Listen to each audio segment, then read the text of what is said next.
देव, आज शुक्ल पक्ष की द्वितीया तिथि है। कैलेंडर तक में लिखा हुआ है कि चंद्र दर्शन। अब उसके बाद भी लोग चंद्र दर्शन नहीं करें तो फिर उनका भाग्य बेकार। चंद्रदेव भगवान शंकर की आराधना में डूब जाते हैं और आराधना करते करते करते करते करते भगवान शंकर प्रकट नहीं हुए, तब चंद्र और दुबले होते चले गए और दुर्बल होते चले गए। शरीर चंद्रदेव का टेढ़ा होने लगा, क्योंकि केवल हड्डी का कंकाल चंद्रदेव का रह गया। मांस काया टपक टपक कर गिरती रही और चंद्रदेव की काया जब और शिथिल होती गई, एकदम दुर्बल होते चले गए।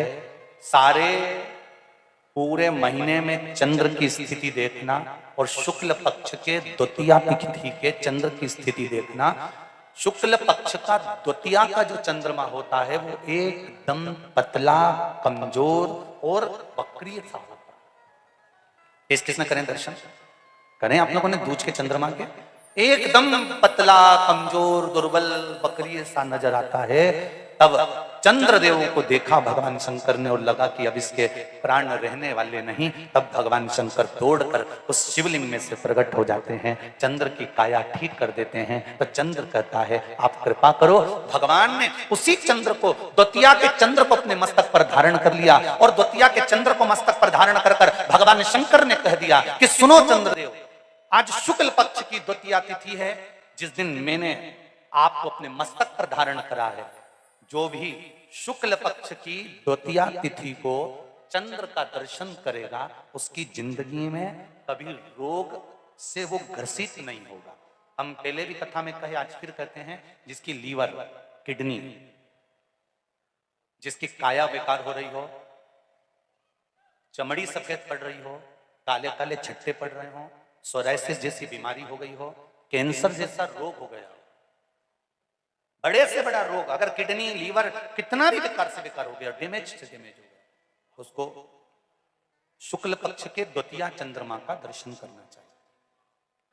और शुक्ल पक्ष के द्वितीया चंद्रमा का दर्शन कर कर प्रदोष काल के समय पर, कौन सा काल? शाम के समय। प्रदोष काल मालूम है सबको? सूर्य जब डूबता है उसके 45 मिनट पहले से 45 मिनट बाद। कितने मिनट पहले? जम के बोलो जरा। 45 मिनट पहले से 45 मिनट बाद प्रदोष काल का क्रम है। चंद्रदेव का दर्शन कर कर कच्चे दूध का छींटा, सफेद पुष्प चंद्र को समर्पित करो। सफेद चंदन का छींटा चंद्रदेव को दीजिए और चंद्रदेव को छींटा देने के बाद जो दूध है उसका छींटा अपने तन पर लीजिए। सफेद चंदन थोड़ा सा अपने शरीर पर लगा लीजिए। कितना भी विषम से विषम रोग हो, कितना भी किडनी, लीवर, चाहे कैंसर जैसा रोग हो, मेरा चंद्र शुक्ल पक्ष के द्वितीया के चंद्र में शंकर भगवान स्वयं विराजमान होकर अपने भक्त को रोग से मुक्त करते हैं। द्वितीया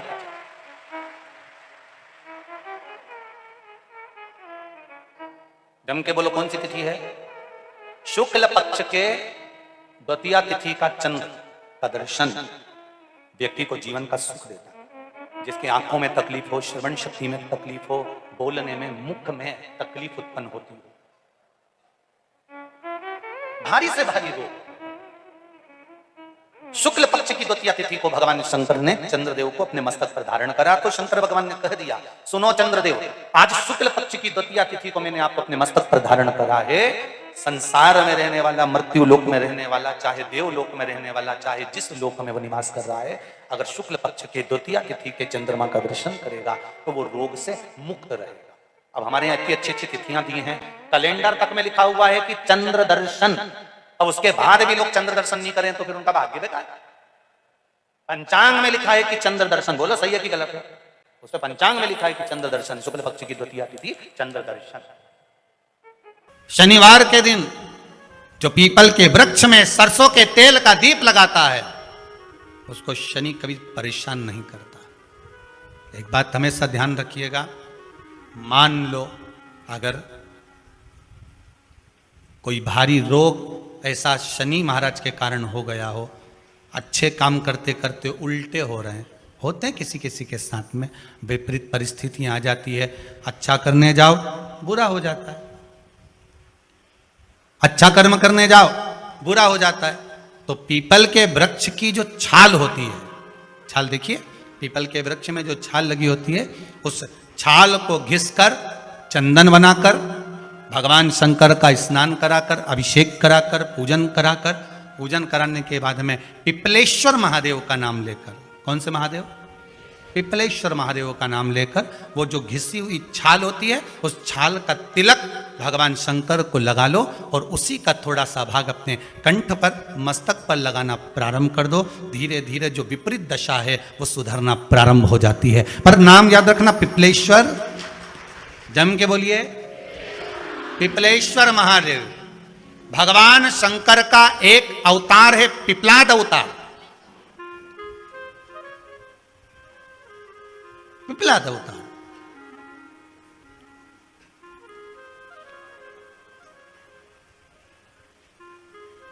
जब दधीचि ऋषि की अस्थियां चली गई, उनकी धर्मपत्नी सुवाच ने देखा मेरे पति को मार दिया गया, मेरे पति की अस्थियां ले गए राक्षसों का संहार करने के लिए, उनकी अस्थियां लेकर चले गए, मेरा पति चले गया। सुवाच गर्व से थी, मरना चाहती थी, प्राण छोड़ना चाहती थी। शिव जी ने देखा ये तो अग्नि के ऊपर चढ़कर अपनी देह त्याग रही। शंकर भगवान ने आकर कहा रुक जा सुवाच, रुको, तुम्हारे गर्भ में बच्चा है, तुम्हारे गर्भ में बच्चा है, वो बच्चा मर जाएगा। अब इस बच्चे को जन्म देकर भी क्या करूंगी? नहीं पिता, तुम्हारे गर्भ में जो बच्चा है वो महाज्ञानी है, तुमने मुझसे प्रसाद के रूप में मांगा था, कहा था शिव जैसा पुत्र होना चाहिए, तो क्या तुम शंकर को नष्ट कर दोगे? मैं शंकर को जन्म दूंगी। सुवाच ने 2 पत्थर उठाए, अपने गर्भ पर मारना प्रारंभ करा, गर्भ पर मारा, बच्चे ने जन्म लिया। बच्चा 7 महीने का था। उस बच्चे को उठाकर पीपल के कोटर में रख दिया। पीपल की कोटर, एक गिलहरी पीपल के फल को लेकर आती थी, पिपलाद के मुंह में देती थी। शिव का एक अवतार, इसलिए शंकर का नाम ही पिपलेश्वर महादेव। शिव का एक अवतार पिपलाद के रूप में हुआ है। तुम क्यों चिंता करती हो? तुम चिंता मत करो, तुम्हारा पुत्र जन्म दो तुम। और दिया धन सुवाच ने, उसके बाद प्राणों को त्यागा। और उस पीपल के कोटर में अगर भरण पोषण करने वाला कोई था तो वह देवाधिदेव महादेव था। फिर निवेदन करेंगे, माता के गर्भ में बच्चा रहता है, उसका भरण पोषण करने वाला मेरा देवाधिदेव महादेव है। अगर जन्म उसने दिया है तो मृत्यु भी वो देगा। अगर तुमको कुछ ज्ञान दिया है तो अच्छी जगह पर भी वही पहुंचाएगा। आप जो अभिलाषा लेकर आते हैं, बच्चे कहते हैं हमारी नौकरी नहीं है, सर्विस नहीं है, हम इस कॉलेज में पढ़ना चाहते हैं, हम इस जगह जाना चाहते हैं, हम इस पद पर जाना चाहते हैं, बस इतना याद रखना, तुम्हारा भाग्य बुरा नहीं होता। कभी भी याद रखना, संसार में जिसको भगवान ने जन्म दिया उसकी किस्मत कभी बेकार नहीं हो सकती। अगर भगवान तुम्हारी किस्मत बेकार होती तो जानवर बनाकर पैदा करता, इंसान बनाकर नहीं। किस्मत अच्छी थी इसलिए इंसान बनकर पैदा हुआ, जानवर बनाकर पैदा नहीं करा। अगर तुम्हारी किस्मत अच्छी थी इसलिए मनुष्य बनकर पैदा हुए हो, इंसान बनकर पैदा हुए हो, मानव बनकर पैदा हुए हो। भगवान को दोष मत देना कि भगवान ने किस्मत बेकार दी है। भगवान ने किस्मत अच्छी बनाई है इसलिए तुझे मृत्यु लोक में जन्म दिया। भगवान ने भाग्य अच्छा बनाया इसलिए तुझे शिव महापुराण की कथा सुनने का मौका दिया। नहीं तो भाग्य में नहीं होती तो कहां से मिल जाती? किस्मत अच्छी है तो भगवान फिर नौकरी भी लगाएगा, धंधा भी करवाएगा, सर्विस भी कराएगा, विवाह भी करेगा, शादी भी करेगा, मकान भी बनाएगा, जायदाद भी देगा, संतान भी देगा। उसने दिया है पेट तो भरेगा वही। हम काय को अपने माथे पर ले? मैंने इतनी पढ़ाई कर ली, मैं इंजीनियर हो गया, मैं ये बन गया, मैंने तो ये कर लिया, उसके बाद भी मैं घर में बैठा हूं, मेरा छोरा घर में बैठा, इतना पढ़ने के बाद बैठा। जन्म उसने दिया है, भाग्य उसका है, किस्मत उसकी है, तो कहो उसको कि शंकर का भजन कर, मंथन करे, मक्खन निकलेगा और घी भी जरूर बनेगा। हारना मती, जब तेरे 3.5 करोड़ बार, गिनती मत करना, गिनती वो करेगा। तू तो भज, तू कुबेरेश्वर का स्मरण कर, तू महाकाल का स्मरण कर, तू काशी विश्वनाथ का स्मरण कर, तू महाकाल राजा का स्मरण करके तो देख, शिव का भजन कर। 1 लोटा पानी ले जाकर रोज चढ़ा शंकर जी के मंदिर में जा। शिव से भजन करने में क्या देरी? नहीं जा सकता शिव मंदिर में जाने में। बच्चों को अगर शर्म आती हो तो बेलपत्री के पेड़ के नीचे पानी चढ़ाया, वो भी नहीं कर सकता तो पीपल के पेड़ के नीचे चढ़ाया, वो भी नहीं कर सकता तो आंवले के पेड़ के नीचे चढ़ाया। पर कहीं जुड़ तो सरी, एक बार साध तो सरी, पकड़ने का प्रयास तो करो परमात्मा को। तुम भगवान को एक बार पकड़ लो फिर परमात्मा नहीं छोड़ता। पूतना ने एक बार गोदी में लेके दूध पिलाया था, बाद में पूतना कह रही थी छोड़ दे छोड़ दे छोड़ दे, आकाश में उड़ गई छोड़ दे छोड़ दे। भगवान के आई काय को मौसी, काय को आई, और आई है तो दूध पिलाया है तो फर्ज तो अदा करूंगा, ऐसे थोड़ी छोड़ दूंगा। तुम भगवान को एक लोटा पानी चढ़ा दोगे, भगवान को दूध चढ़ा दोगे तो भगवान ऐसे ही छोड़ देगा क्या? पकड़ लेगा, छोड़ेगा ही नहीं। फिर सावन के महीने में महाराज शनिवार के दिन अगर शिव की आराधना करी जाए, शनिवार के दिन अगर शंकर को जल चढ़ाया जाए तो जिंदगी में व्यक्ति की कभी अकाल मृत्यु नहीं होती। महाराज जिस घर में रुपया आ रहा है जा रहा है, 1 रुपए कमा रहे हो, 100 रुपए खर्च हो रहा है, घर में पैसा नहीं दिख रहा, तो महाराज शिव महापुराण की कथा कहती है काले कलर की तिल को लेकर उसके साथ में थोड़ा सा चावल, तीनों को एक कटोरी में रख लो, तीनों को दरवाजे के नजदीक में। जब दरवाजे से अपन बाहर निकलते हैं तो उल्टे भाग में उसको रख दिया जाए। घर से 1 लोटा पानी जिसमें कच्चा दूध मिला हो वो कटोरी शनिवार के दिन रखकर रविवार को उठाकर ले जाकर कलश नीचे रखकर सीधे हाथ में कटोरी रखकर शंकर जी को समर्पित कर दो। वही तिल्ली, वही चावल का भात, वही जौ, जो आप चावल का धान बोलेंगे, धान, उसको लेकर दोनों भाग पर समर्पित कर दो। आते समय वो दोनों भाग पर चढ़ी हुई तीनों चीजें उठाकर लेकर आ जाइए। दुकान में, व्यापार में, व्यवसाय वाली जगह पर उसको रख दीजिए। कभी जिंदगी में संपदा। जिन बच्चों के नयन कमजोर हो, बच्चों के नयन कमजोर हो गए हो, चश्मा चढ़ रहा हो, चश्मा लग रहा हो, उन बच्चों के लिए भी भैरव मंदिर में तेल का दिया लगाकर उसकी काजल बनाकर काल भैरव का स्मरण कर कर उसमें घी मिलाकर भैरव बाबा के नयन बिंदु को लगाकर वही काजल बच्चों की आंख में लगाना प्रारंभ कर दीजिए। नेत्र की रोशनी अपने आप बढ़ना प्रारंभ। काल भैरव का स्मरण, पर डॉक्टर को जांच जरूर कराना हो, कहीं सियोर वाला हमारा झूठ तो नहीं बोल। जिसमें जल हो, पानी हो, और पानी वाला फल जब हाथ में देकर रक्षा सूत्र बांधती है बहन, तो भाई का भी घर भरा रहता है और बहन का भी घर भरा रहता है। श्रीफल, आपसे निवेदन है जब आप रक्षा सूत्र बांधे, राखी बांधे, तो राखी भी श्री शिवाय नमस्तु, श्री शिवाय नमस्तु। रक्षा करने वाले को राखी, जो जित तुम्हारी रक्षा करे। एक मां अपनी बेटी की, अपने बच्चों की रक्षा करती है। ये जरूरी नहीं कि तुम हमारा भाई नहीं है अब हम किसको राखी बांधे, हम किसको भाई बनाएं, हम किसको भाई बनाएं, हम उसमें राखी बांधे। बहुत भ्रम फैला रहे हैं लोग, नाटकों के माध्यम से बहुत भ्रम फैला रहे हैं। कितना गाय, ब्राह्मण और बेटी 3 तुम्हारे दरवाजे पर आए, उनका आदर करिए, सम्मान करिए, सत्कार करिए। 3 को देने से कभी नहीं घटता। पहले भी कथा में कहा, आज फिर कहते हैं, ब्राह्मण को देने से कभी नहीं घटता। संत, ब्राह्मण, साधु, सन्यासी, तपस्वी, साधक, उपासक, इनको देने से कभी नहीं घटता। दूसरा, गौ माता को देने से कभी नहीं घटता। और तीसरा, बहन बेटी को देने से कभी नहीं घटता। इनको देने से बढ़ता ही है, घटेगा नहीं।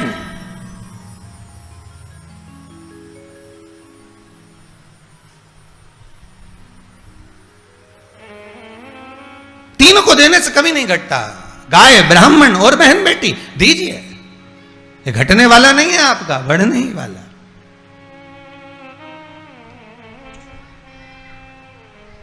महाराज, आप मेरे दरवाजे पर आए हो, ब्राह्मण आज मेरे द्वार पर आया है और ब्राह्मण मेरे दरवाजे पर आया है। कितना सुंदर बात है महाराज। गाय तुम्हारे दरवाजे पर अगर आकर खड़ी है, रोज 9 बजे भोजन देते हो, रोटी देते हो, आज 11 बजे आ गई, वापिस पलट कर आ गई, समझ लेना कोई काल आने वाला था। गौ माता इसलिए दरवाजे पर आकर खड़ी हो गई है, कोई काल तुम्हारे सम्मुख में आने वाला था। गाय ने तुम्हारे घर का अन्न खाया है, इसलिए गौ माता ने उस काल का हरण कर लिया। गाय उस काल का हरण कर गई।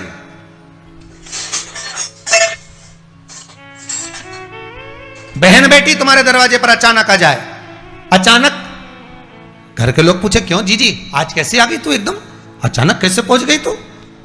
बस तेरी याद आ रही थी भैया इसलिए पहुंच गई। अच्छा, बहन बेटी अचानक आ जाए, कुछ निकाल कर दे देना, काल को हरती है बहन बेटियां। क्यों कहते हैं कि शादी ब्याहों में, अन्य कार्यक्रम में बहन बेटी को बुलाओ, क्यों कहा जाता है सबसे पहले बहन बेटी को लेकर आओ? क्योंकि ये काल का हरण कर लेती, ये काल को हरती है।